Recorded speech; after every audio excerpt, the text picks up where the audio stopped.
वो तेरी बड़ी मेहरबानी है। तेरे साथ यार, जिगर है।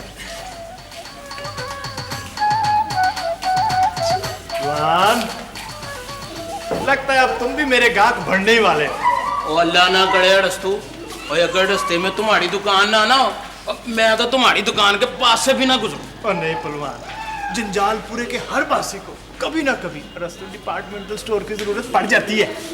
वाह ना, जिस चीज की भी जरूरत होगी मिल जाएगी। और मेरे पास अल्लाह का दिया सब कुछ है रस्तू साहब।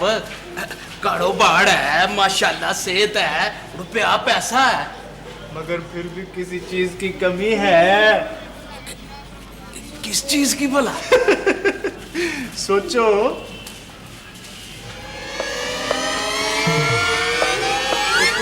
ओए जुम्मन के पुत्र, और तू क्या मेरी मिठाइयों के साथ बेतकल्लफ होने की कोशिश कर रहा है भाई?